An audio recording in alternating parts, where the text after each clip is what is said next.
ওনাদের যে আত্মত্যাগ, এই দৃশ্যপটটি কিন্তু আমাদের চোখের সামনে ভেসে ওঠে। আমরা জানি যে ইব্রাহিম আলাইহিস সালাম আল্লাহ তাআলা সন্তুষ্টির জন্য স্বীয় পুত্র ইসমাঈল আলাইহিস সালামকে কুরবানি করতে চেয়েছিলেন, এবং সেই প্রসঙ্গ থেকেই কিন্তু আমরা প্রতি বছর জিলহজের 10 তারিখে কুরবানি করে থাকি। এবং এই দৃশ্যটি আল্লাহ তাআলার কাছে এতই ভালো লেগেছিল, এই আত্মত্যাগের দৃশ্যকে আল্লাহ তাআলা স্মরণীয় করে রাখবার জন্য কিয়ামত পর্যন্ত সব বিশ্বাসীদের জন্য এই জিলহজের একই টাইমে, জিলহজের 10 তারিখে কুরবানি করাটাকে আল্লাহ তাআলা আমাদের উপর অবধারিত করে দিয়েছেন। এই বিষয়টি সূরাতুস সাফফাতের 105 নম্বর আয়াতে আল্লাহ তাআলা এভাবে ইরশাদ করছেন, ফালাম্মা বালাগা মাআহু সা'য়া ক্বালা ইয়া বুনাইয়া ইন্নী আরা ফিল মানামি আন্নী আযবাহুক ফানজুর মাযা তারা। অর্থাৎ ইসমাঈল আলাইহিস সালাম যখন একটু বড় হলেন, বাবার সাথে হাঁটতে পারেন, দৌড়াদৌড়ি করতে পারেন, ঠিক তখন ইব্রাহিম আলাইহিস সালাম স্বপ্নে দেখলেন যে তিনি ইসমাঈল আলাইহিস সালামকে কুরবানি করছেন, এবং স্বপ্ন দেখেই তিনি সরাসরি ছেলের সাথে কনসালটেশনে গেলেন, পরামর্শ করলেন যে বাবা, আমি তো স্বপ্নে দেখেছি যে আমি তোমাকে কুরবানি করছি, ফানজুর মাযা তারা, what do you think about it, what's your opinion about it, তোমার মতামত কি সেটা তুমি আমাকে বলো।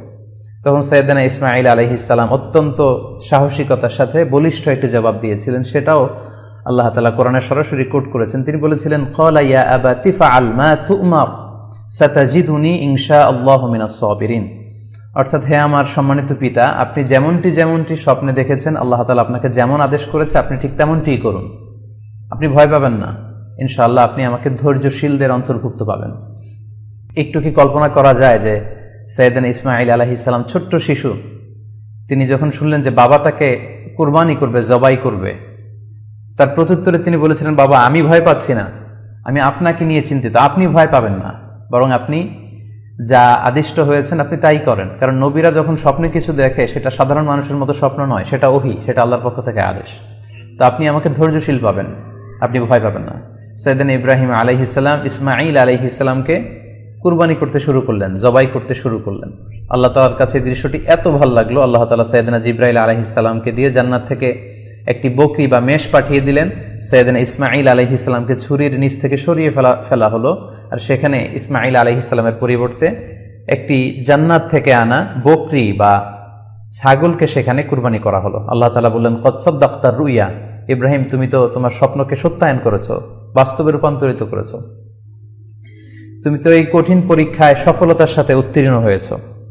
সাইয়েদনা ইব্রাহিম আলাইহিস সালাম পরীক্ষায় উত্তীর্ণ হলেন, এবং বাপ বেটার এই দৃশ্যায়নটি আল্লাহ তাআলার কাছে এত ভালো লেগেছে, আরশের উপর থেকে আল্লাহ তাআলা এত পছন্দ করেছেন ওনাদের স্যাক্রিফাইসকে, কুরবানিকে, কিয়ামত পর্যন্ত আমরাও যাতে কুরবানি করি, আল্লাহ তাআলা আমাদের জন্য এটাকে অবধারিত করে দিয়েছেন।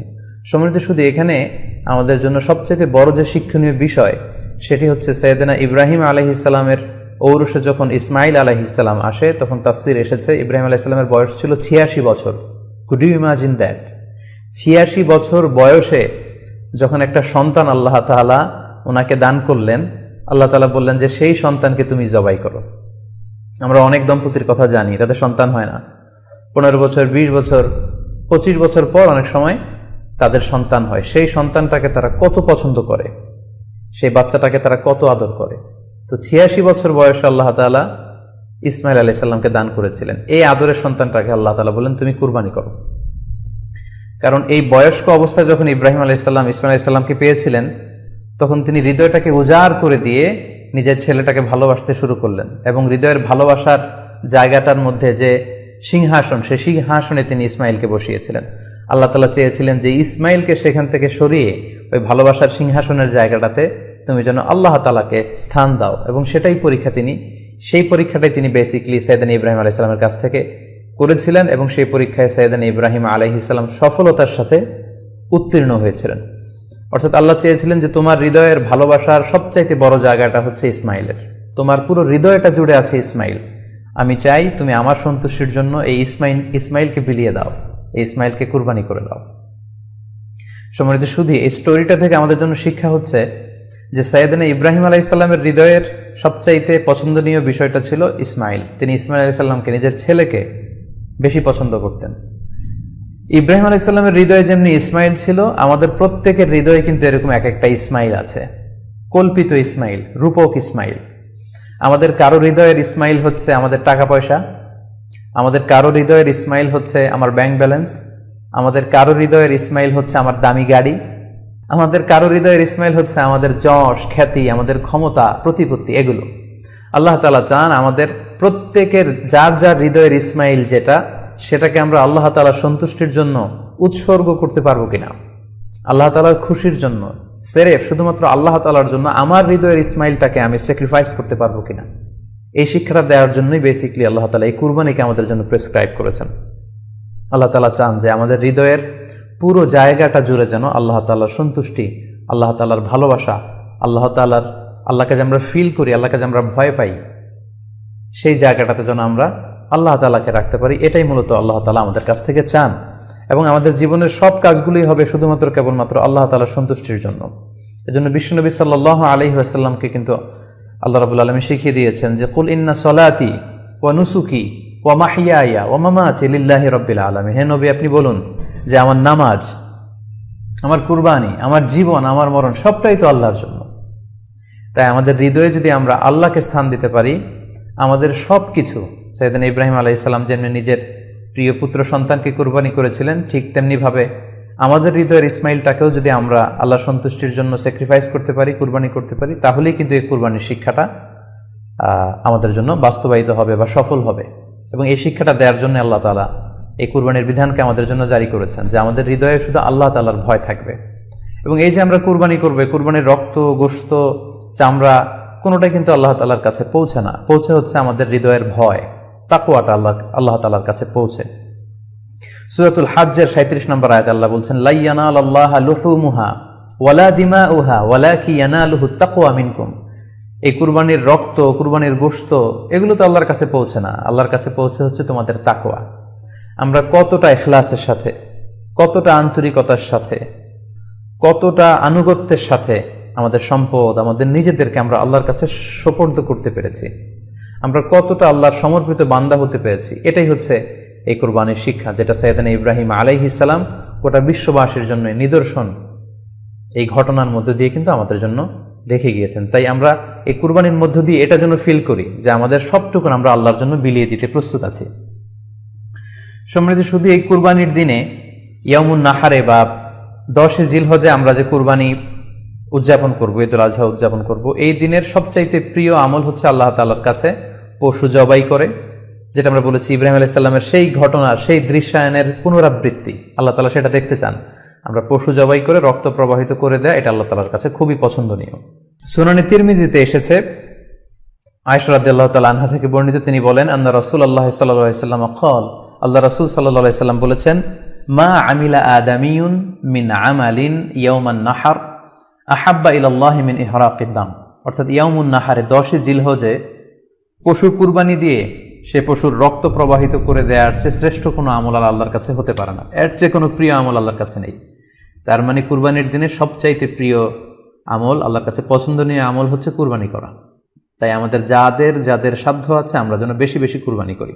সম্মানিত, শুধু আমরা জানি যে এই কুরবানিকে আল্লাহ তাআলা আমাদের উপর আবশ্যক করেছেন। কুরবানির হুকুম সম্পর্কে যদি বলি তাহলে বলবো যে এটা ওয়াজিব হানাফি স্কুল অফ থট অনুযায়ী, কিন্তু অন্যান্য মাযহাবে এটাকে সুন্নাতে মুআক্কাদা বলা হয়েছে। মেজরিটি স্কলাররা, জুমহুরুল ফুকাহা, ইমাম শাফিঈ, আহমদ এবং ইমাম মালিকদের মতে, তাদের মতে এটা হচ্ছে সুন্নাতে মুআক্কাদা। কিন্তু হানাফি মাযহাবে এই কুরবানি করা হচ্ছে ওয়াজিব। যেহেতু আমাদের বাংলাদেশে বেশিরভাগই হচ্ছে হানাফি মাযহাবের অনুসারী, সো এটা কিন্তু আমাদের জন্য অবধারিত। যাদেরকে আল্লাহ তাআলা সম্পদ দিয়েছেন, টাকা পয়সার মালিক বানিয়েছেন, স্বাবলম্বী করেছেন, আমাদের প্রত্যেকের উপর কিন্তু এই কুরবানি করাটা ওয়াজিব। যেহেতু কুরবানি একেবারে আমাদের সন্নিকটে, সো এই কুরবানি নিয়ে আমাদের মধ্যে অনেক ধরনের প্রশ্ন রয়েছে। খুব বেশি যে প্রশ্নটি করা হয়েছে সেটি হচ্ছে জানতে চাওয়া হয়েছে 7 ভাগে কুরবানি করা যাবে কিনা। এই ধরনের প্রশ্ন কিন্তু আমরা আগে শুনতাম না। রিসেন্টলি কিছু কিছু স্কলারদের আলোচনা বা এতে করে লোকজন হয়তো বিভ্রান্তিতে ভোগেন কিংবা একটা ধোঁয়াশা তৈরি হয়, ফলে এই প্রশ্নটি করা হচ্ছে। আমরা আবহমান কাল থেকে আমাদের প্রিয় মাতৃভূমি বাংলাদেশে হয়তো ছাগল কুরবানি দিয়েছি অথবা গরু কুরবানি দিয়েছি সর্বোচ্চ 7 ভাগে। সো এটা আমাদের সবার কাছে জানা ছিল, এ নিয়ে আগে সংশয় ছিল না। ইদানিংকালে অনেকের মধ্যে এই বিষয়ে সংশয় জেগেছে। কেউ কেউ বলে থাকেন যে ভাগে যদি কুরবানি দেওয়া হয় 7 জনে মিলে, গরুতে বা মহিষে বা উটে, এই ভাগে কুরবানি হবে না, এটা অনেকে বলে থাকেন। এই কথাটি আসলে ঠিক নয়। আপনি যদি ভাগে কুরবানি দিতে চান এটি জায়েজ আছে এবং একটি উটে বা মহিষে বা গরুতে আপনি সর্বোচ্চ 7টি ভাগে কুরবানি দিতে পারবেন ইনশাআল্লাহ। এ ব্যাপারে সহিহ মুসলিমের একটি হাদিসকে আমরা এখানে উল্লেখ করতে চাই। সাইয়েদনা জাবের রাদিয়াল্লাহু তাআলা আনহু থেকে বর্ণিত, তিনি বলেন, ক্বালা হাজাজনা মা রাসূলিল্লাহি সাল্লাল্লাহু আলাইহি ওয়াসাল্লাম, আমরা আল্লাহ রাসূল সাল্লাল্লাহু আলাইহি ওয়াসাল্লামের সাথে হজ করেছি। ফানাহারনাল বাঈরা আন সাবআ, সেখানে আমরা উট কুরবানি দিয়েছি 7 জনের পক্ষ থেকে। ওয়াল বাকারাতা আন সাবআ, আর আমরা সেখানে গরু কুরবানি দিয়েছি 7 জনের পক্ষ থেকে। খুব সুস্পষ্ট, একটি উটে ওনারা 7 জন অংশগ্রহণ করতেন, একটি গরুতে 7 জন অংশগ্রহণ করতেন। তো এই হাদিসের আলোকে অনেকে বলে থাকেন যে এটি হজের সময়, সফরের সময়, কিন্তু মুকিম অবস্থায় 7 ভাগে দেয়া যায় না। আসলে এই কথাটিও ঠিক নয়, কারণ সুনানে আবু দাউদের আরেকটি হাদিসে এসেছে যেখানে আল্লাহ রাসূল সাল্লাল্লাহু আলাইহি ওয়াসাল্লাম সুস্পষ্ট বলেছেন, সেখানে হজ বা কোনো সফরের উল্লেখ নেই। সেটা হচ্ছে জেনারেল স্টেটমেন্ট, অর্থাৎ আল বাকারাতু আন সাবআ, গরুতে সর্বোচ্চ 7 অংশ দিয়ে কুরবানি দেয়া যায়। ওয়াল জাযুরু আন সাবআ, আর উটের ক্ষেত্রেও সর্বোচ্চ 7 অংশ দিয়ে কুরবানি দেয়া যায়। তো এই হাদিস, দ্বিতীয় যে হাদিসটি উল্লেখ করলাম, এটা হচ্ছে জেনারেল স্টেটমেন্ট, সেখানে সফর মুকিম কোনো কথা বলা হয়নি। ইন জেনারেলি বলা হয়েছে যে উটে 7 ভাগ দেয়া যায়, গরুতে 7 ভাগ দেয়া যায়। সো আমরা যারা ভাগে কুরবানি দিচ্ছি, 7 জন মিলে একটি গরু, আপনারা নিঃসন্দেহে সানন্দ চিত্তে নিশ্চিন্তে কুরবানি দিতে পারেন। সহিহ হাদিসের আলোকে এটি সাব্যস্ত, এতে কোনো সমস্যা নেই ইনশাল্লাহ। তবে ভাগে কুরবানিতে কিংবা যৌথ কুরবানিতে কয়েকটি বিষয় আমাদেরকে খেয়াল রাখতে হবে। নাম্বার 1 হচ্ছে নিয়ত। আপনাদের ইন্টেনশনটা ক্লিয়ার হতে হবে। প্রত্যেকেরই যাতে একই ইন্টেনশন থাকে, সবারই যাতে ইন্টেনশন থাকে যে শুধুমাত্র আল্লাহ তাআলার সন্তুষ্টির জন্য আমরা এই কুরবানি দিচ্ছি। এখানে কয়েকজনের যদি ইন্টেনশন থাকে যে আল্লাহর সন্তুষ্টি, অন্যজনের যদি নিয়তে ঝামেলা থাকে, তাহলে কিন্তু কুরবানিটা প্রশ্নবিদ্ধ হয়ে যাচ্ছে। কারণ ইন্নামাল আমালু বিন্নিয়াত, ইয়ানি ইন্নামা সাওয়াবুল আমালি বিন্নিয়াত, সমস্ত কাজের প্রতিদান দেয়া হবে আপনার ইন্টেনশন বা নিয়তের উপর ভিত্তি করে। সো এজন্য যারা খুব বেশি মুখলেস, খুব বেশি মুত্তাকি, তারা অনেক সময় যৌথ কুরবানি দিতে চান না। তাদের সামর্থ্য না থাকলে ছোট একটা ছাগল দিয়ে তারা একাকি কুরবানি দিতে চান। এটা safe, he want to be in the safer side. কারণ যৌথ কুরবানি দিতে দিতে যে কার মনে কি চিন্তা, কার মনে কি নিয়ত, আমরা কিন্তু কিছু জানি না। সো যদি যৌথ কুরবানি দেন, কুরবানির আগে সবাইকে এটা কনসার্ন করে দেওয়া, রিমাইন্ডার দেওয়া যে ভাই আমাদের কুরবানিটা হবে শুধুমাত্র কেবলমাত্র আল্লাহ তাআলা সন্তুষ্টির জন্য, অন্য কোনো নিয়ত যেন না থাকে, তাহলে কিন্তু আমাদের কুরবানি বরবাদ হয়ে যাবে। এটা হচ্ছে প্রথম কনসার্ন। 2 নম্বর কনসার্ন হচ্ছে হালাল উপার্জন দিয়ে কুরবানি হতে হবে। যৌথ কুরবানিতে কেউ কেউ যদি এমন থাকে যাদের উপার্জন হালাল না, সেই কুরবানি কিন্তু আল্লাহ তাআলার দরবারে কবুল হবে না। সো এটা খুব গুরুত্বপূর্ণ একটা বিষয়। আরেকটা হচ্ছে লৌকিকতা। লৌকিকতা যদি থাকে তাহলেও কুরবানি কবুল হবে না। যৌথ কুরবানিতে কারো যদি এটা থাকে যে আমার গরুটা সবচেয়ে বড়, আমাদের গরুটা এলাকার সবচেয়ে বড় গরু, এবং সবাইকে বলে বেড়াচ্ছে যে এইবারের গরুটা সবচেয়ে বড় হয়েছে, আমার চেয়ে বড় গরু কেউ দিতে পারে না এই এলাকায়। তো এই জাতীয় যদি লৌকিকতা প্রবণতা কারোর মধ্যে থাকে, তাহলেও কিন্তু তার কুরবানি কবুল হবে না। সো যৌথ কুরবানি যদি আপনারা দিতে চান, এই বিষয়গুলো আমাদেরকে খেয়াল রাখতে হবে। আরও একটি প্রশ্ন খুব বেশি আমাদের কাছে জানতে চাওয়া হয়েছে, সেটা হচ্ছে কুরবানির সাথে আকিকা দেয়া যাবে কিনা। খুব বেশি আলোচনা হচ্ছে এই প্রসঙ্গটা যে কুরবানির সাথে আকিকা দিয়ে দেয়া যাবে কিনা। এক্ষেত্রে আমরা উত্তরে বলবো যে কুরবানি এবং আকিকা আপনাদের খেয়াল রাখতে হবে যে ভিন্ন দুটি ইবাদত। প্রথম কথা হচ্ছে ইবাদত ভিন্ন দুটি ইবাদত। কারণ কুরবানি এটা বছরের একটা নির্ধারিত সময়, জিলহজের 10 তারিখে, এবং তারপরে আরো 2 দিন বা 3 দিন, এই সময়গুলোতে আপনি কুরবানি করতে পারবেন। তাহলে এটা হজের মৌসুমে জিলহজ মাসে করতে হয় কুরবানি। কিন্তু আকিকা কিন্তু এরকম না। আকিকাটা যে কোনো মাসে হতে পারে। আকিকাটা হচ্ছে নবজাতক সন্তানের ভূমিষ্ঠ হওয়ার পরে শুকরিয়া স্বরূপ আল্লাহর কাছে যে কুরবানিটা করতে হয়, সেটাকে আমরা বলি আকিকা। হাদিসে এসেছে আকিকা। তো সেটা হচ্ছে সন্তান কখন ভূমিষ্ঠ হলো সেটার উপর নির্ভর করে। কারো সন্তান রমাদানে হতে পারে, কারো সন্তান জিলহজ মাসেও হতে পারে, শাওয়ালে হতে পারে, রজাবে হতে পারে। আকিকা হচ্ছে বাচ্চা যেদিন জন্মগ্রহণ করবে, সন্তান ভূমিষ্ঠ হওয়ার 7 দিন পরে। তাহলে ভিন্ন দুইটা ইবাদত, দুই সময়ের ইবাদত। নাম্বার 2, আকিকার ক্ষেত্রে আল্লাহ রাসূল সাল্লাল্লাহু আলাইহি ওয়াসাল্লাম বলেছে আনিল গুলামি শাতান ওয়া আনিল জারিয়াতি শাত, অর্থাৎ ছেলে হলে 2টি ছাগল দিয়ে আকিকা করো, এবং যদি মেয়ে হয় তাহলে 1টি ছাগল দিয়ে আকিকা করো। তো সেক্ষেত্রে কুরবানিতে কিন্তু এরকম বিধান নেই। কুরবানিতে কিন্তু 1টি ছাগল দিয়ে আপনি কুরবানি করলে কুরবানি হয়ে যাচ্ছে, সেখানে 2টি ছাগল দেওয়া লাগবে এমন কোনো কথা নেই। তো এভাবে আমরা বুঝতে পারতেছি, খুবই স্পষ্টত কমন সেন্স খাটালেও আমরা বুঝতে পারতেছি, এবং আল্লাহ রাসূল সাল্লাল্লাহু আলাইহি ওয়াসাল্লামের ভাষ্যগুলো অনুসারে আমরা বুঝতে পারছি দুই ধরনের ইবাদত। যদিও এই 2 ইবাদতে কিছুটা মিল আছে, কিন্তু দুইটা দুই সময়ের আবাদত, দুইটা আলাদা, দুটি উপলক্ষ, দুইটার আলাদা নির্ধারিত সময় রয়েছে।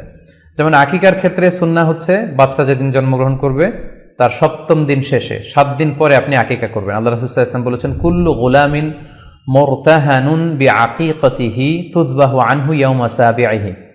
প্রত্যেক সন্তানের আকিকা দিতে হয় তার 7ম দিনে, ওয়া ইউহলাকু ওয়া ইউসাম্মা, এবং 7ম দিনে মাথার চুল ফেলে দিতে হয়, তার সুন্দর একটি নাম রাখতে হয়। তাহলে আকিকার বিধান হচ্ছে সম্মানিত সুধী সন্তান জন্মগ্রহণ করার 7 দিন পরে। আমরা বুঝতে পারলাম আল্লাহ রাসূল সাল্লাল্লাহু আলাইহি ওয়াসাল্লামের ভাষ্য অনুযায়ী, কথা অনুযায়ী, কওল অনুযায়ী।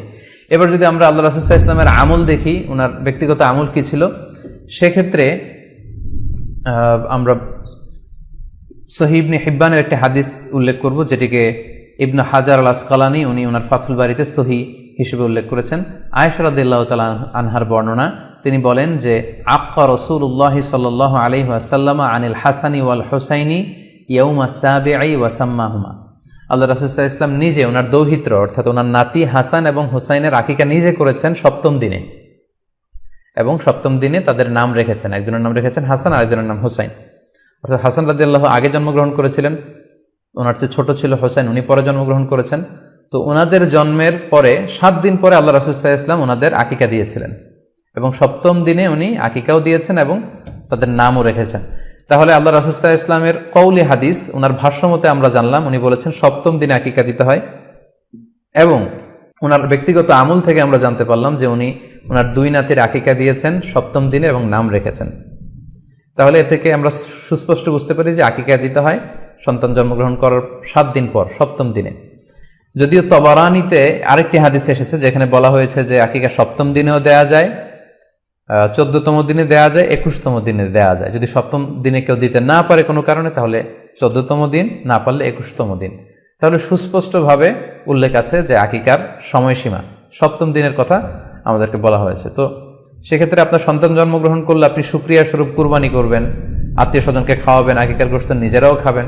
তো এটা যদি আপনি কুরবানির জন্য রেখে দেন, তাহলে তো সন্তান দুনিয়াতে আসার এই আনন্দটা থাকে না। একজন যখন সন্তান পায়, সে কেমন যেন আকাশের চাঁদ হাতে পায়। তো তখন তার 7 দিনের মধ্যে যে আনন্দটা থাকে, ওই দিন তার নাম রাখা হবে, আত্মীয় স্বজনরা আসবে, বাচ্চাকে দেখবে, দোয়া করবে, তখন আকিকা করে গোশত নিজে খাবেন, আত্মীয়দের খাওয়াবেন, পাড়া প্রতিবেশীদেরকে দিবেন। এটা হচ্ছে সন্তান ভূমিষ্ঠ হওয়ার উপলক্ষকে কেন্দ্র করে এই আকিকা। সো এটাকে কুরবানির সাথে মিক্স আপ করার কোনোই প্রয়োজন নেই, এবং এক্ষেত্রে সুস্পষ্ট গাইডলাইন হচ্ছে যে 7ম দিনে আকিকাটা দিতে হয়। সো আমরা যেন 7ম দিনে আকিকাটা দেই। তবে হ্যাঁ, এখন প্রশ্ন হচ্ছে 7ম দিনে কেউ দিতে পারেননি, 14তম দিনেও দিতে পারেননি, 21তম দিনেও দিতে পারেননি, হাতে টাকা ছিল না, সামহাও কোনো কারণে মিস করেছেন, তখন আপনি যখন সুযোগ হয় তখন করে দেন। ওই প্রেক্ষাপটে আপনি যদি কুরবানির সময়ও আকিকা দিয়ে দিতে চান, এটা আদায় হয়ে যাবে ইনশাল্লাহ। আশা করা যায় আদায় হয়ে যাবে, এবং এটা জায়েজ আছে। তবে এটা সুন্নাহ নয়। সুন্নাহ হচ্ছে 7ম দিনে আকিকা দেওয়া। পাশাপাশি গরু দিয়ে, মহিষ দিয়ে, উট দিয়ে আকিকা দেওয়াও কিন্তু সুন্নাহ নয়। আকিকা দেওয়া সুন্নাহ হচ্ছে ছাগল দিয়ে। সুন্নাহসম্মত হচ্ছে আকিকা 7ম দিনে দেয়া এবং ছাগল দিয়ে দেয়া। ছেলের ক্ষেত্রে 2টি ছাগল, মেয়ের ক্ষেত্রে 1টি ছাগল। আশা করি কুরবানির সাথে আকিকার প্রসঙ্গটি আপনাদের কাছে ক্লিয়ার হয়েছে। সম্মানিত শুধু এবার আমরা শুনবো আরো একটি মোস্ট আস্কড কোশ্চেন, কুরবানি না দিয়ে কুরবানির টাকা দান করে দিলে ওই সওয়াব পাওয়া যাবে কিনা। এই প্রশ্নগুলো কিন্তু আমরা আগে শুনতাম না। রিসেন্ট সময়ে, গত কয়েক বছর আগে আমরা খেয়াল করেছি যে তারকা জগতের কিছু লোক বা নাটক সিনেমা জগতের কিছু লোক এরকম ঘোষণা দিয়েছে যে আমরা টাকা বন্যার্থ লোকদেরকে দিয়ে দিলাম, আমরা কুরবানি দেব না। তো ওনাদেরকে আল্লাহ এত টাকা দিয়েছেন, ওনারা বন্যার্থ লোকদেরকেও সহায়তা করতে পারেন, আবার কুরবানিও করতে পারেন। সো একটা দিয়ে আরেকটা হবে না। আপনি যদি টাকা দান করে দেন, এটা সাদাকার সওয়াব হবে, কিন্তু কুরবানির সওয়াব কিন্তু আপনি পাবেন না। আল্লাহ রাসূল সাল্লাল্লাহু আলাইহি ওয়াসাল্লাম বলেছেন, কুরবানি করলে যেই প্রাণীটার কুরবানি করা হলো, ওই প্রাণী তার শিং নিয়ে, তার গায়ের পশম নিয়ে, পায়ের খুরগুলো নিয়ে কিয়ামতের ময়দানে দাঁড়াবে। সো এই সওয়াব থেকে কিন্তু আপনি বঞ্চিত হয়ে গেলেন। তাই এ ব্যাপারে সুস্পষ্ট কথা হচ্ছে, আপনি যদি কুরবানির টাকা দান করে দেন, দানের সওয়াব হবে, কিন্তু কুরবানির সওয়াব হবে না, এবং কুরবানির এই ওয়াজিব বিধানটিও কিন্তু আদায় হবে না। আপনার উদ্দেশ্য ভালো, কিন্তু আপনার পদ্ধতিতে সমস্যা। আপনার উদ্দেশ্য হচ্ছে যে বন্যা দুর্গত মানুষ, সাতক্ষীরাতে বা আশেপাশের জেলাগুলোতে বন্যায় মানুষ না খেয়ে মারা যাচ্ছে, আমি টাকাগুলো দান করে দেই, তাহলে বেশি তারা উপকৃত হবে। আমি বলবো যে আপনার যদি সামর্থ্য থাকে, সেক্ষেত্রে আপনি বন্যার্থ লোকদেরকে দানও করেন, পাশাপাশি কুরবানিও করেন, দুইটা দুই জিনিস। অথবা আপনি যদি শুধু কুরবানি করতে চান, সেটাও আপনি করতে পারেন। আপনি কুরবানি করবেন, এতে করে কিন্তু আপনি যে দান করতে চান আপনার এই পারপাসটাও কিন্তু সার্ভ হবে। কিন্তু কুরবানির টাকা দান করে দিলে কখনো কুরবানি আদায় হবে না। আপনি যদি কুরবানি করেন এক্ষেত্রেও কিন্তু দরিদ্র জনগোষ্ঠীর বিশাল স্বার্থ এখানে আছে, কারণ বছরের একটা দীর্ঘ সময় ধরে এই সুবিধাবঞ্চিত মানুষগুলো কিন্তু আমিষের অভাবে তারা ভোগে, পুষ্টিহীনতায় ভোগে। তারা এমনও অনেক ফ্যামিলি আছে বছরে শুধু এই কুরবানির সময় এই মৌসুমটাতে তারা কিছু গোশত খেতে পারে। সো তাদের মধ্যে আপনি কুরবানি করে এই গোশত বিতরণ করতে পারেন। সো এই কোভিড-19 পিরিয়ডে আমাদের উচিত বেশি বেশি কুরবানি করা, কুরবানি করে এই অভুক্ত মানুষদের ঘরে ঘরে কুরবানির গোশত পৌঁছে দেয়া। তাহলে আপনি কুরবানির মাধ্যমে কিন্তু এই গোশত বিতরণ করে তাদের সহায়তা করতে পারলেন। পাশাপাশি যারা খামারি আছে, আপনি কুরবানি করলে এই তাই খামারিদের এই ব্যবসা প্রসেসেও কিন্তু আপনি অংশগ্রহণ করলেন।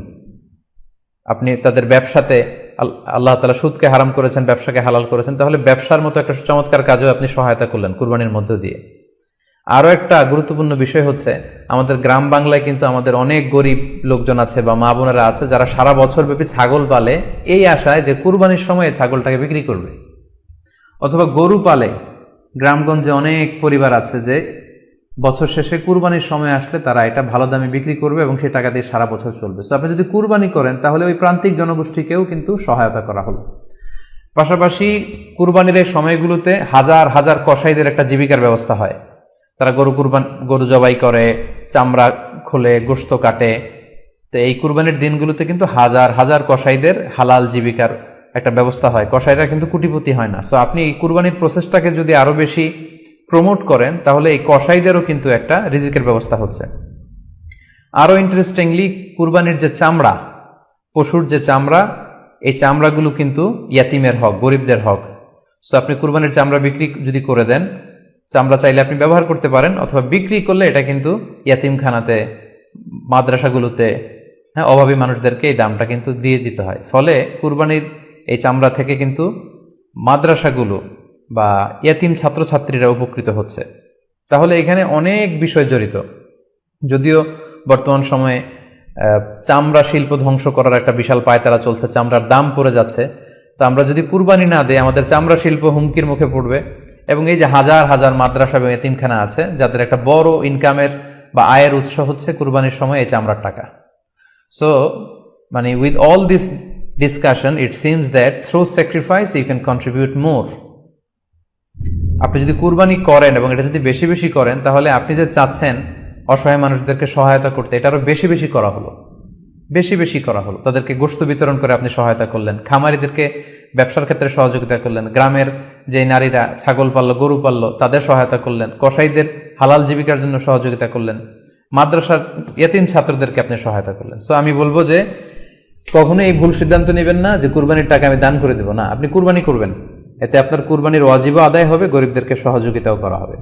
সেক্ষেত্রে যদি আপনি স্বাস্থ্য ঝুঁকি মনে করেন সেক্ষেত্রে আপনি সরাসরি হাটে যেতে না চাইলে অনলাইনে গরু ক্রয় করতে পারেন। আরো একটি সহজ পদ্ধতি আছে, সেটা হচ্ছে যারা শহুরে জীবনযাপন করছেন, শহরে আছেন, তারা চাইলে কিন্তু আপনার গ্রামের আত্মীয় স্বজনদের কাছে আপনার টাকা পাঠিয়ে দিয়ে কুরবানি আদায় করতে পারেন।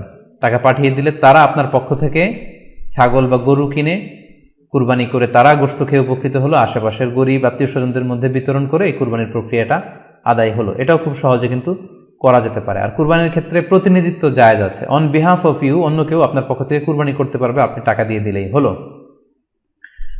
আর যারা হাটে যে নিজে দেখে শুনে গরু ছাগল কিনে এনে নিজে কুরবানি করে সব ব্যবস্থাপনা করতে পারবেন, আয়োজন করতে পারবেন, সেটা সবচাইতে ভালো। সেটা তো নূরুন আলা নূর, এটা নিয়ে কোনো কথা নেই। আশা করি কুরবানির টাকা দিয়ে দিলে কুরবানি আদায় হবে কিনা এই ব্যাপারটি আপনারা বুঝতে পেরেছেন। এবার আমরা আসি, আরেকটি প্রশ্ন আমাদের কাছে খুব বেশি এসেছে, সেটা হচ্ছে কুরবানির পশু অনলাইনে ক্রয় করা যাবে কিনা। খুবই রেলেভেন্ট একটি কোশ্চেন, যেহেতু এখন অনেকেই হাটে যেতে চাচ্ছেন না, অনলাইনে আমরা অনেক কেনাকাটা করি, ফলে অনলাইনে কুরবানির পশুটা ক্রয় করা যাবে কিনা এটা হচ্ছে প্রশ্ন। এক্ষেত্রে উত্তর হচ্ছে জি, অন্যান্য জিনিস আপনি যেমনি অনলাইনে ক্রয় করেন সেগুলো যেমনি জায়েজ, অনুরূপভাবে অনলাইনে কুরবানির পশুও ক্রয় করা জায়েজ। বিভিন্ন ডেইরি ফার্ম আছে, অ্যাগ্রো ফার্ম আছে এবং বিভিন্ন গরু ছাগলের খামার আছে। তারা কিন্তু আমি দেখলাম যে তারা গরুর অ্যাড দিচ্ছে, গরুর ভিডিও সেখানে আপলোড করে দিচ্ছে, সেখানে তাদের ক্লায়েন্টরা সেটা দেখে তারা গরু ক্রয় করছে। যে এটা জায়েজ আছে ইনশাল্লাহ, আপনারা যদি স্বাস্থ্য ঝুঁকির কারণে গরুর হাটকে অ্যাভয়েড করতে চান, ওখানে যেতে না চান, আপনারা চাইলে অনলাইনে পশু ক্রয় করতে পারবেন। তবে সেক্ষেত্রে দুটি জিনিস আপনাকে নিশ্চিত হতে হবে, দুইটা জিনিস আপনাকে অনলাইনে পশু ক্রয় করার ক্ষেত্রে নিশ্চিত হতে হবে। প্রথম বিষয় হচ্ছে পশুটা দৈহিকভাবে ত্রুটিমুক্ত কিনা এটা নিশ্চিত হতে হবে, অর্থাৎ পশুর বিস্তারিত অঙ্গ প্রত্যঙ্গের বর্ণনা আপনার জানা থাকা চাই। পশুটা সুস্থ আছে কিনা, বাহ্যিকভাবে সমস্ত ত্রুটিমুক্ত কিনা এটা জানতে হবে। 2 নম্বর হচ্ছে পশুর বয়স সম্পর্কে আপনার জানতে হবে, কারণ যে কোনো বয়সের পশু দিয়ে কুরবানি করা যায় না, এটার একটা নির্ধারিত বয়স সীমা দেওয়া আছে শরিয়াতে, সেটা আপনাকে মেনটেন করতে হবে। প্রথম হচ্ছে সালিমাতুন মিনাল উয়ুবিজ যাহিরা, বাহ্যিক ত্রুটিমুক্ত হওয়া। যে কোনো পশু দিয়ে কিন্তু, অসুস্থ পশু দিয়ে কুরবানি করলে কিন্তু কুরবানি হবে না। এক্ষেত্রে আমরা সুনানে নাসাইর একটি হাদিস উল্লেখ করব, হাদিসটি সহিহ, বারা ইবনে আযিব রাদিয়াল্লাহু তাআলা আনহু বর্ণনা করেছেন। আল্লাহ রাসূল সাল্লাল্লাহু আলাইহি ওয়াসাল্লাম বলেছেন, লা ইয়াজুজু মিনাদ দাহায়া আল আওরাউল বাইয়িনু আওরুহা, এমন পশু দিয়ে কুরবানি হবে না যেই পশুটা সুস্পষ্টভাবে অন্ধ কানা কোনো পশু দিয়ে কুরবানি হবে না। ওয়াল আরজাউল বাইয়িনু আরাজুহা, খোড়া, কুরবানি যেখানে করা হবে ওই জায়গা পর্যন্ত হেঁটে যেতে পারছে না, মাঠ থেকে বাড়িতে আনা যাচ্ছে না, এরকম খোড়া প্রাণী দিয়ে কুরবানি করা যাবে না। ওয়াল মারিদাতুল বাইয়িনু মারাদুহা, খুব বেশি অসুস্থ, খুবই দুর্বল অসুস্থ প্রাণী দিয়ে কুরবানি করা যাবে না। ওয়াল আজফা উল্লাতি লা তুনকি, এবং এমন বয়স্ক বৃদ্ধ প্রাণী যে অতি বয়সের ভারে এটা নুজ্জ হয়ে গিয়েছে এবং এর হাড্ডির ভেতরে যে মজ্জা শুকিয়ে গিয়েছে, এরকম প্রাণী দিয়েও কিন্তু কুরবানি করা যাবে না। তাহলে সুনানে নাসাইর এই সহিহ হাদিসটির মধ্য দিয়ে আমরা বুঝতে পারলাম যে অন্ধ প্রাণী দিয়ে কুরবানি করা যায় না, খোড়া প্রাণী দিয়ে করা যায় না, খুবই দুর্বল প্রাণী দিয়ে এবং খুব বয়স হয়েছে এরকম প্রাণী দিয়ে কিন্তু কুরবানি করা যাবে না। তারপর আমরা সুনানে তিরমিজির আরেকটি হাদিস এখানে উল্লেখ করব। এই হাদিসটিও হাসান পর্যায়ের হাদিস। বর্ণনাকারী হচ্ছেন আলী রাদিয়াল্লাহু তাআলা আনহু। তিনি বলেন, নাহা রাসূলুল্লাহ সাল্লাল্লাহু আলাইহি সাল্লাম আইয়ুদহা বিআ'যাবিল করনি ওয়াল উযুন, অর্থাৎ আল্লাহ রাসূল সাল্লাল্লাহু আলাইহি ওয়াসাল্লাম শিং ভাঙা এবং কান কাটা এরকম প্রাণী দিয়ে কুরবানি করতে নিষেধ করেছেন। অর্থাৎ ব্রোকেন হর্নস অ্যান্ড ইয়ার্স, কোনো পশুর যদি শিং দুটো ভাঙা থাকে অথবা কান কাটা থাকে এরকম প্রাণী দিয়ে কুরবানি করলে কুরবানি আদায় হবে না। পশুর কানের ব্যাপারে আরও সুস্পষ্ট হাদিস এসেছে সুনানে তিরমিজিতে, এটিও হাসান পর্যায়ের হাদিস। বর্ণনাকারী সাইয়েদনা আলী রাদিয়াল্লাহু তাআলা আনহু, তিনি বলেন যে নাহা রাসূলুল্লাহ সাল্লাল্লাহু আলাইহি ওয়াসাল্লাম আইয়ুদহা বিমুকাবালাহ আও মুদাবারাহ আও শারকা আও খারকা আও জাদআ, অর্থাৎ আল্লাহ রাসূল সাল্লাল্লাহু আলাইহি ওয়াসাল্লাম মুকাবালা মানে এমন প্রাণী যে প্রাণীর কানের সামনের অংশ কাটা, এরকম প্রাণী দিয়ে কুরবানি করা যাবে না। আও মুদাবারা, এমন প্রাণী যে প্রাণীর কানের পেছনের অংশ কাটা, সেটা দিয়ে কুরবানি করা যাবে না। আও শারকা, অথবা কানের মাঝখানে কাটা, দুই দিক ঝুলে আছে, করা যাবে না। আও খারকা, অথবা কানের ভেতরে ছিদ্র, পশুর কানে যদি ছিদ্র থাকে, কেটে যে ছিদ্র হয়ে গিয়েছে, ড্রিলড হয়ে গিয়েছে, সেই প্রাণী দিয়ে কুরবানি করা যাবে না। আও জাদা, অথবা নাক কাটা, এরকম প্রাণী দিয়ে কুরবানি করা যাবে না। তাহলে আল্লাহ রাসূল সাল্লাল্লাহু আলাইহি ওয়াসাল্লামের ভাষ্যমতে এই প্রাণীগুলো দিয়ে কুরবানি করা যাবে না। ফলে আপনি অনলাইনে যদি পশু ক্রয় করতে চান, আপনার যে পশুটা ক্রয় করবেন এটা বাহ্যিকভাবে সুস্থ আছে কিনা, অঙ্গ প্রত্যঙ্গের বিস্তারিত বর্ণনা ভিডিওতে আপনাকে ক্রস চেক করে এবং বাড়িতে আনার পরে সেটাকে দেখে এই পারচেজটা আপনাকে নিশ্চিত করতে হবে। 2 নম্বর খেয়াল রাখবার বিষয় হচ্ছে পশুর বয়স। কুরবানির পশুর একটা নির্ধারিত বয়স সীমা আছে, সেক্ষেত্রে উটের জন্য 5 বছর হওয়া লাগবে কমপক্ষে, গরু বা মহিষের ক্ষেত্রে কমপক্ষে 2 বছর হতে হবে এবং ছাগলের ক্ষেত্রে কমপক্ষে 1 বছর হতে হবে। আবার বলছি, উট 5 বছর, গরু 2 বছর এবং ছাগল 1 বছর। তবে মেষ বা ভেড়া, দুম্বা এগুলো যদি 6 মাসের হয়, দেখতে যদি মোটা সোটা হয়, 1 বছরের মতো মনে হয়, তাহলে সেগুলো দিয়েও কুরবানি করা যাবে। সেক্ষেত্রে পশুর যে দাঁত আছে, নিচের পাটের যে পশুর দাঁত, এই দাঁতগুলোর পাশে 2টা ধারালো দাঁত থাকে, এগুলো উঠেছে কিনা এগুলো দেখে দেখে আপনারা পশুর বয়সকে নির্ণয় করতে পারবেন। তাহলে অনলাইনে ক্রয়ের ক্ষেত্রে আমাদের উত্তর হচ্ছে যে অনলাইনে আপনি পশু ক্রয় করতে পারবেন। সেক্ষেত্রে আপনাকে 2টি বিষয়ে খুব খেয়াল রাখতে হবে। এক হচ্ছে পশুর অঙ্গ প্রত্যঙ্গ ঠিক আছে কিনা, বাহ্যিকভাবে সব ধরনের ত্রুটিমুক্ত কিনা। 2 নম্বর হচ্ছে পশুর বয়স। এই 2টি জিনিস যদি আপনি এনশিওর করেন, আপনি অনলাইনে পশু ক্রয় করে সেটা দিয়ে কুরবানি করলে কুরবানি হয়ে যাবে ইনশাল্লাহ, কোনো সমস্যা নেই। আরও একটি প্রশ্ন আমাদের কাছে খুব বেশি এসেছে, সেটা হচ্ছে কুরবানি কি পুরো পরিবারের পক্ষ থেকে একজন দিতে হবে নাকি সামর্থ্যবান প্রত্যেকের দিতে হবে? আই রিপিট, আমি আবার বলছি, প্রশ্নটি হচ্ছে যে অনেকে এই প্রশ্নটি করেছেন যে পুরো পরিবার থেকে একজন দিলে হয়ে যায় নাকি সামর্থ্যবান প্রত্যেকের দিতে হয়। সম্মানিত দিনী ভাই এবং বোনেরা, এটি একটি মতবিরোধপূর্ণ মাসআলা, অর্থাৎ এই মাসআলার ক্ষেত্রে স্কলারদের মধ্যে মতভেদ পাওয়া যায়। এক্ষেত্রে দুইটি মতামত। একদল স্কলার বলেছেন যে এটা পরিবারের পক্ষ থেকে একজন দিলে আদায় হয়ে যাবে। অপর মতামত হচ্ছে যে না, সামর্থ্যবান প্রত্যেকেরই দিতে হবে। আমরা দুইটি মতামত নিয়ে আলোচনা করি। প্রথম মত হচ্ছে যে এক পরিবারের পক্ষ থেকে একজনই যথেষ্ট। এই মতামতটিও দলিলের দিক থেকে বেশ শক্তিশালী। সেক্ষেত্রে আমরা মেহনাফ ইবনে সুলাইম রাদিয়াল্লাহু তাআলা আনহুর বর্ণিত একটি হাদিস সুনানে আবু দাউদে এসেছে। হাদিসটি হাসান পর্যায়ের হাদিস। তিনি বলছেন, ওয়া নাহনু উকুফুন মা রাসূলিল্লাহ বিআরাফাতিন, আমরা রাসূল সাল্লাল্লাহু আলাইহি ওয়াসাল্লামের সাথে 9 জিলহজ আরাফার ময়দানে ছিলাম। ক্বালা, তখন আল্লাহ রাসূল সাল্লাল্লাহু আলাইহি ওয়াসাল্লাম আমাদেরকে বলেছেন, ইয়া আইয়ুহান নাস, হে মানব সকল, ইন্না আলা কুল্লি আহলি বাইতিন ফি কুল্লি আমিন উদহিয়া, অর্থাৎ প্রত্যেকটি, আল্লাহ রাসূল সাল্লাল্লাহু আলাইহি ওয়াসাল্লাম বলেছেন প্রত্যেকটি ফ্যামিলির জন্য প্রতি বছর একটি কুরবানি ওয়াজিব হয়।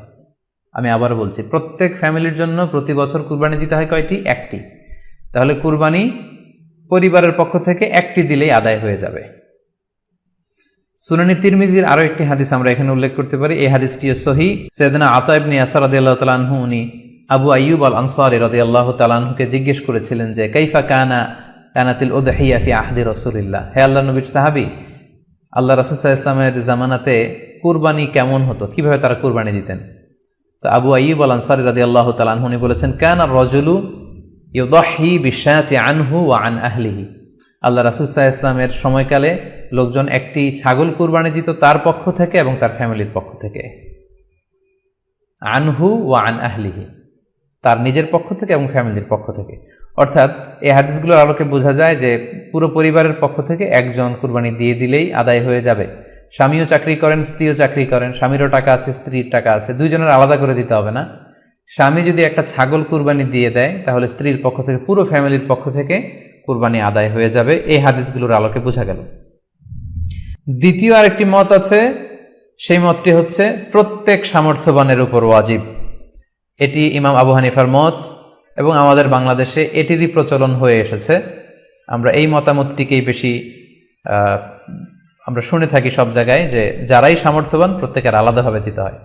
স্বামী সামর্থ্যবান হলে স্বামীর দিতে হবে, স্ত্রী সামর্থ্যবান হলে স্ত্রীকে দিতে হবে, ছেলেরা হলে ছেলের দিতে হবে। এটা প্রত্যেকের আলাদাভাবে ইন্ডিভিজুয়ালি দিতে হয়।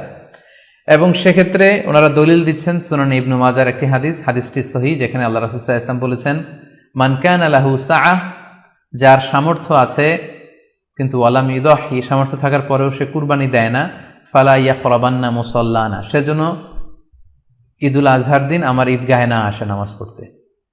আল্লাহ রাসূল সাল্লাল্লাহু আলাইহি ওয়াসাল্লাম হুঁশিয়ারি বাণী ঘোষণা করেছেন, ধমক দিয়েছেন যে সামর্থ্য থাকার পরেও যে কুরবানি দেয় না সেজন্য আমার ঈদগাহে না আসে। এই হাদিসের আলোকে ওনারা বলেছেন মান কানা লাহু সাআহ, যার সামর্থ্য আছে। ওনারা বলছেন যে এটা ইন জেনারেল, ব্যাপক, যারই সামর্থ্য আছে তাকেই দিতে হবে। সো এখানে বাস্তবতা হচ্ছে দুই পক্ষেরই খুব ভ্যালিড দলিল আছে। আর কোনো মাসালার ক্ষেত্রে যখন মতবিরোধ থাকে, দুই পক্ষেরই দলিল থাকে, সেক্ষেত্রে বাড়াবাড়ি করাটা অনুচিত। বরং এটা হচ্ছে ইসলামের সৌন্দর্য, এখানে প্রশস্ততা রয়েছে। সো যারা মনে করে যে ফ্যামিলির পক্ষ থেকে একজন কুরবানি দিলেই আদায় হয়ে যাবে, তাদেরও দলিল আছে, তাদেরকে সেটা করতে দেওয়া উচিত। তবে আমরা এটাকেই সাজেস্ট করি যে প্রত্যেক সামর্থ্যবানের উপর কুরবানি দেওয়া উচিত। এতে করে যিনি কুরবানি দিবেন উনি সওয়াব পেয়ে উপকৃত হলেন, আবার উনি কুরবানি দেওয়ার কারণে গোশত বিতরণ করলেন, ফলে গরিবরা উপকৃত হলো। সো সামর্থ্যবান প্রত্যেকেরই উচিত বেশি বেশি কুরবানি দেয়া। আশা করি এই মাসালাটাও আপনারা বুঝতে পেরেছেন। এ পর্যায়ে আমরা অল্প কয়েকটি রিমাইন্ডার আপনাদের সাথে শেয়ার করে আজকের আলোচনাটুকু আমরা এখানেই জবনিকা টানবো, এখানেই আমরা আলোচনাটি শেষ করবো ইনশাআল্লাহ। প্রথম যে রিমাইন্ডারটি আপনাদের সাথে আমি শেয়ার করতে চাই সেটি হচ্ছে, সম্মানিত সুধী, আমরা অনেকেই বাজার থেকে পশু আনার সময় বা কুরবানি করার সময় পশুর সাথে অনেক বেশি অমানবিক আচরণ করি। এতে করে কিন্তু আপনার কুরবানিটা, পুরো কুরবানির প্রক্রিয়াটাই প্রশ্নবিদ্ধ হয়ে যেতে পারে। তাই আজকের লাইভের মধ্য দিয়ে যারাই আপনারা যুক্ত হয়েছেন, আমি সবাইকে বলছি আমরা যাতে পশুর সাথে মানবিক আচরণ করি, কুরবানির পশুর সাথে এমন কোনো আচরণ যাতে না করি যাতে ওর কষ্ট না হয়, আমরা যেন এটা খেয়াল রাখি। বিশেষ করে জবাই করার আগে পশুকে ভালোভাবে রশি দিয়ে বেঁধে নেয়া এবং ছুরিটা, যেই ছুরি দিয়ে জবাই করা হবে সেটা খুব ধারালো থাকা। আল্লাহ রাসূল সাল্লাল্লাহু আলাইহি ওয়াসাল্লাম কিন্তু এই দিক নির্দেশনা আমাদেরকে দিয়েছেন, সুবহানাল্লাহ। ইসলাম যে কতটা চেক অ্যান্ড ব্যালেন্স, কতটা ভারসাম্যপূর্ণ জীবন বিধান। আল্লাহ রাসূল সাল্লাল্লাহু আলাইহি ওয়াসাল্লাম সহিহ মুসলিমের বর্ণনায় তিনি বলছেন, ইদা যাবাহতুম ফাআহসিনুয যিবহা, তোমরা যখন জবাই করবে সেখানেও তোমরা ইহসান করো। কেননা আল্লাহ তাআলা সব জায়গায় ইহসানকে অবধারিত করেছেন। আমরা জীবনে যাই করব না কেন সেটা ইহসানের সাথে করতে হবে। তো পশুটাকে কিন্তু আমি জবাই করব, স্লটার করব, আল্লাহ রাসূল সাল্লাল্লাহু আলাইহি ওয়াসাল্লাম বললেন যখন স্লটার করবে, জবাই করবে, তখনও সেটার প্রতি ইহসান করে তোমরা জবাই করো না। ওয়া ইদা যাবাহতুম ফাআহসিনুয যিবহা, সেক্ষেত্রেও তোমরা সফট হার্টেড হও, সেটাকে ইহসানের সাথে জবাই করো। কিভাবে ইহসানের সাথে জবাই করবে? ওয়ালিউহিদ্দা আহাদুকুম শাফরাতাহু ওয়ালিউরিহ যাবিহাতাহু, তোমরা তোমাদের ছুরিটা খুব বেশি করে ধারালো করে নাও, যাতে করে খুব স্মুথলি স্লটারিংটা হয়ে যায়, খুব স্মুথলি কুরবানিটা তাড়াতাড়ি হয়ে যায়, যাতে প্রাণীটার কষ্ট না হয়। আমরা প্রায়ই আমাদের বেখেয়ালে বা অবহেলাবশত কুরবানির পশু ট্রাক থেকে নামানো, হাট থেকে নিয়ে আসা, এমনভাবে আমরা কুরবানির পশুর সাথে ট্রিট করি, এতে করে কিন্তু অনেক অমানবিক আচরণ আমাদের দ্বারা প্রকাশ পেয়ে যায়। সো আমরা যদিও এটাকে জবাই করব, আমরা যেন ইহসানের সাথে জবাই করি, এই বিষয়টা যেন আমরা খেয়াল রাখি। এটা হচ্ছে প্রথম রিমাইন্ডার।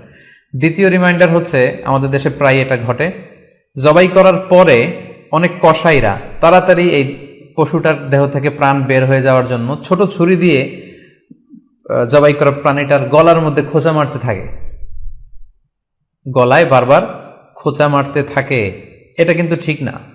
স্পাইনাল কর্ডে যদি আপনি জবাই করার পরে বারবার খোঁচা মারেন, তাহলে কিন্তু এই প্রাণীটার অপমৃত্যু হতে পারে, অর্থাৎ এটা স্বাভাবিক কোনো মৃত্যু নয়। স্বাভাবিক মৃত্যু হচ্ছে জবাই করে দেয়া, এবং ইসলাম এটাকে আমাদের জন্য বৈধ করেছেন। আমরা জানি যে পাশ্চাত্যে গরুর মাথায় বুলেট মারা হয়, অথবা ইলেকট্রিক্যাল শক দিয়ে ওটাকে হত্যা করা হয়, অথবা ভারী কোনো লোহার হাতুড়ি দিয়ে গরুর মাথায় আঘাত করে সেটাকে মারা হয়। কিন্তু ইসলাম এগুলোকে নিষেধ করেছে। ইসলামের বিধান হচ্ছে স্লটারিং করা, আপনি জবাই করে দিবেন। সেক্ষেত্রে আমার মনে হয় 10 থেকে 15 মিনিট যদি আমরা একটু ওয়েট করি, গরুর দেহ থেকে সবগুলো রক্ত কিন্তু বের হয়ে যাবে, ফলে এটার গোশতটা উপাদেয় হবে আমাদের জন্য। কিন্তু আমরা যদি তাড়াহুড়ো করে, বিশেষ করে অনেক কসাই ভাইরা রুহটা যাতে তাড়াতাড়ি বের হয়ে যায়, প্রাণটা যাতে তাড়াতাড়ি বের হয়ে যায়, জবাইয়ের পরে আবার ছোট ছুরি দিয়ে স্পাইনাল কর্ডে খোঁচা মারতে থাকে, এটা কিন্তু ঠিক না। এতে করে যেটা হয়, এটা স্বাভাবিক মৃত্যু হয় না, বরং অপমৃত্যু হয়ে থাকে। আমরা যখন কুরবানি করি তখন প্রাণীটার শ্বাসনালী এবং কণ্ঠনালী কেটে যায়, এবং তারপরে রক্তনালী, যেটাকে ইংরেজিতে বলে জুগুলার ভেইন, এই জুগুলার ভেইনটা যখন কেটে যায় তখন কিন্তু প্রাণীটা আর ব্যথা পায় না। গবেষণায় দেখা গিয়েছে যে যদিও আমরা দেখি যে প্রাণীটা খুব ছটফট করে, লাফালাফি করে, কিন্তু আসলে সে ব্যথা পায় না। জুগুলার ভেইন যখন কেটে ফেলে তখন ব্রেইন তাকে স্পাইনাল কর্ডের মাধ্যমে হার্টে সিগন্যাল দেয় আরো বেশি পাম্প করার জন্য, আরো বেশি রক্ত পাঠানোর জন্য। ফলে দেহের সবগুলো রক্ত গলার ওই কাটা জায়গা দিয়ে কিন্তু বের হয়ে যায়। কিন্তু ওই মুহূর্তে আপনি যখন ছোট ছুরি নিয়ে এটার স্পাইনাল কর্ডে খোঁচাখুচি করতে শুরু করেন, তখন কিন্তু এটার অপমৃত্যু ঘটে, এটার স্ট্রোক হতে পারে, এটা হার্ট অ্যাটাক করে মারা যেতে পারে। তাহলে সেটা কিন্তু স্বাভাবিকভাবে জবাইয়ের মধ্যে দিয়ে মৃত্যুবরণ করলো না, বরং হার্ট অ্যাটাক করে বা স্ট্রোক করে সেটা মারা গেল। তখন কিন্তু আপনার কুরবানিটা প্রশ্নবিদ্ধ হয়ে যেতে পারে। তো এই জন্য আমি সকলের কাছে অনুরোধ করব, আপনারা তাড়াহুড়ো না করে 10 থেকে 15 মিনিট একটু ওয়েট করেন জবাইয়ের পরে, এটাকে স্বাভাবিকভাবে, ন্যাচারালি, প্রাকৃতিকভাবে এটা রুহটা বের হতে দিন। তা না হলে আমাদের কুরবানি কিন্তু প্রশ্নবিদ্ধ হয়ে যেতে পারে। 3 নম্বর রিমাইন্ডার হচ্ছে, আমাদের বাংলাদেশের অনেক জেলায় আমরা হিন্দু মুসলমান একসাথে থাকি। আমার কাছে নিউজ এসেছে যে অনেক জায়গায় অনেকে হিন্দুদের মন্দিরের সামনে কুরবানির গরু জবাই করে। এটা ঠিক না, কারণ আমরা জানি যে ওরা এই গরুর পূজা করে থাকে। সো আমরা এমন কিছু করব না যেটা ওদেরকে খুব বেশি কষ্ট দিবে। সো অনেকে শুনেছি যে উস্কানিমূলকভাবে তারা একটু দেখিয়ে দিতে চায় বা তাদের উপর প্রতিশোধ নিতে চায়, এরকম করে অনেক সময় হিন্দুদের বিভিন্ন গ্রামে মন্দিরের সামনে এই কুরবানির ব্যবস্থাপনা করা হয়। আমি বলবো যে আমরা এটা যাতে না করি। আমরা হিন্দুদের যে উপাসনালয় আছে, আমাদের হিন্দু ভাইদের উপাসনালয়গুলোকে স্কিপ করে এমন জায়গায় কুরবানি করব যাতে করে তাদের এই দৃশ্য দেখা না লাগে, এবং তাদের এবাদতগাহের সামনেও যাতে আমাদের এরকম পরিস্থিতি তৈরি করতে না হয়। আমরা যাতে সাম্প্রদায়িক সম্প্রীতি আমাদের আবাদতের মধ্য দিয়ে বজায় রাখতে পারি, এবং কোনো ধরনের উস্কানিমূলক কর্মকাণ্ডে যেন আমরা কখনোই যুক্ত না হই। 4 নাম্বার এবং সবচাইতে গুরুত্বপূর্ণ পয়েন্ট হচ্ছে, জি খেয়াল করে শুনুন, আপনাকে বলছি, 4 নাম্বার পয়েন্ট হচ্ছে যে জবাইয়ের স্থান এবং বর্জ্য কুরবানির পরে এটাকে নিজ দায়িত্বে পরিচ্ছন্ন করুন।